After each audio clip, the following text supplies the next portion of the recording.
Kagulat World. Matapos niyang durugin si Priscilla Hon ng Australia sa nakakagulat na 6-0, 6-2 demolition job, isa namang malaking hamon ang naghihintay kay Alexandra Ayala sa Lexus Birmingham Open. At sa pagkakataong ito, isang Russian ang nasa kanyang daraanan, si Alina Charaeva. Pero ang mas nakakagulat, hindi na ito unang beses na nagharap ang dalawa. Noong unang bahagi ng 2026 sa Manila, walang awa na winasak ni Alex si Charaeva sa straight sets, 6-1, 6-2. Isang performance na nagpakita ng malaking agwat sa pagitan ng dalawang manlalaro.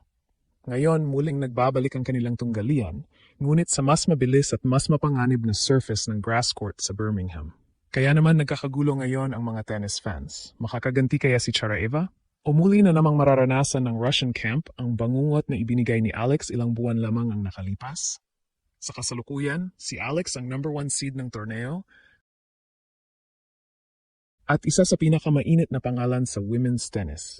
Galing siya sa dominanteng panalo laban kay Hon kung saan halos walang pagkakataong makahinga ang Australian player. Sa loob lamang ng 59 minuto, tinapos niya ang laban at agad nagpadala ng mensahe sa buong draw. Ngunit alam ng mga tunay na taga-subaybay ng tennis na ibang laban ang naghihintay sa round of 16.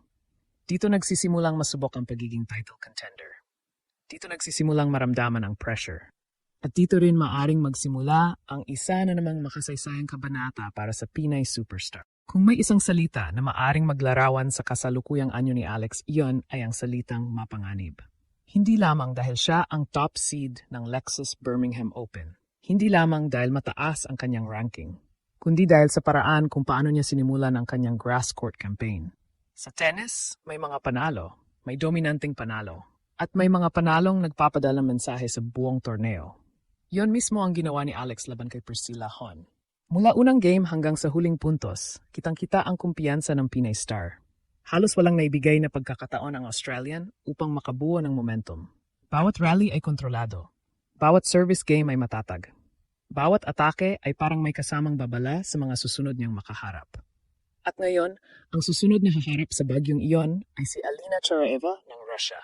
Sa papel, maaring isipin ng ilan na simpleng laban lamang ito. Ngunit hindi ganoon kasimple ang sitwasyon. Si Charaeva ay hindi basta nakakarating sa round of 16. Nagmula siya sa isang malaking upset matapos pabagsakin ng defending champion na si Greet Minnen. Ibig sabihin, mataas ang kanyang kumpiyansa at alam niyang kaya niyang manalo laban sa mga mas mataas ang ranking. Ngunit may isang problemang kinakaharap ang Russian player. At ang problemang iyon ay may pangalang Alexandra Ayala. Dahil ilang buwan pa lamang ang nakalilipas, personal niyang naranasan kung gaano kahirap pigilan ang Pinay sensation.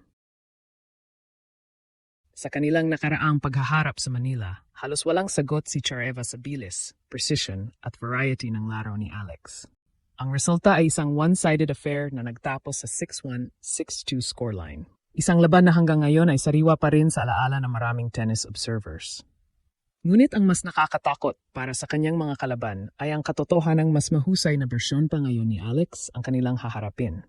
Mas mataas ang kumpiyansa, mas malawak ang karanasan, mas malakas ang mental game, at mas sanay na siyang humarap sa pressure ng pagiging pangunahing mukha ng Philippine tennis. Habang ang ibang players ay nahihirapang mag-adjust mula clay papuntang grass, mabilis namang natagpuan ni Alex ang kanyang ritmo. At habang papalapit ang kanilang rematch, isang tanong ang umiikot ngayon sa isip ng maraming tennis fans. Makakahanap kaya ng sagot si Charaeva sa Pinay superstar? O masasaksihan muli ng buong Russia ang panibagong masterclass mula kay Alex? Ngunit kung may dahilan kung bakit naniniwala ang maraming eksperto na may malaking sansa si Alex na makapasok sa quarterfinals, ito ay dahil sa kanyang mabilis na pag-unlad bilang isang kumpletong manlalaro. Hindi na siya ang batang prospect na dati lamang pinupuri dahil sa potensyal. Ngayon, isa na siyang tunay na contender. At yon ang malaking pagkakaiba. Sa nakalipas na 2 taon, nakita ng buong tennis world kung paano unti-unting umangat ang laro ni Alex laban sa mas matataas na ranking at mas bihasang kalaban. Mula sa mga malalaking torneo hanggang sa matitinding laban-laban sa mga kilalang pangalan sa WTA Tour, bawat karanasan ay naging puhunan para sa kanyang paglago. Kaya naman ngayong Birmingham Open, hindi na siya pumapasok bilang underdog. Pumapasok siya bilang target. At alam ng bawat manlalaro sa draw na kapag nakatapat nila si Alex, isang napakahirap na laban ang naghihintay. Ngunit dito rin masusukat ang tunay na lakas ng isang kampeon. kapag ikaw ang hinahabol. Kapag ikaw ang inaasahang mananalo. Kapag ikaw ang may pressure sa balikat. At sa ngayon, mahusay na hinahawakan ni Alex ang responsibilidad na iyon. Sa katunayan, isa sa pinakamalaking armas niya ngayon ay hindi lamang ang kanyang forehand o backhand, kundi ang kanyang maturity. Mapapansin na sa mga nakaraang laban niya, bihira na siyang mataranta kahit mawala ng puntos. Hindi siya madaling ma-frustrate. Hindi siya agad nawawala sa focus kapag may adversity. Iyan ang katangian ng mga elite players. At yan ang dahilan kung bakit maraming analyst ang naniniwalang mas mapanganib siya ngayon kaysa noong una nilang paghaharap ni Charaeva. Samantala, hindi rin dapat maliitin ang Russian challenger. Si Charaeva ay papasok sa laban na may dagdag na motibasyon. Alam niyang natalo siya ng diretsahan sa Manila. Alam niyang marami ang nag-expect na maulit iyon. At alam niyang ito ang pagkakataon niyang patunayan na kaya niyang bumawi. Kaya asahan na magiging mas agresibo siya, mas determinado, at mas handang sumugal. Ngunit may isang bagay na hindi mababago, ang momentum. At sa kasalukuyan, nasa panig ni Alex ang momentum na iyon. Mula sa dominanteng panalo laban kay Priscilla Hon hanggang sa napakalakas na suporta ng mga Pilipino sa buong mundo, may espesyal na enerhiyang bumabalot sa kanyang kampanya sa Birmingham. Hindi nakapagtataka kung bakit patuloy na lumalakas ang paniniwala ng mga fans. Dahil bawat panalo ni Alex ay hindi lamang simpleng tagumpay sa scoreboard. Ito ay simbolo ng pag-angat ng Philippine tennis.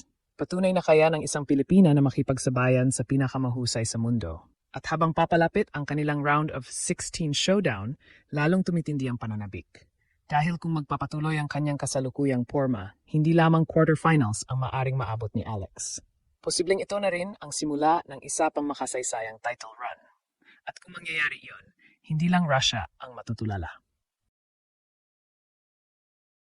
Baka pati buong mundo ay muling mapatayo at mapasabi, narito na talaga ang panahon ni Alexandra Ayala.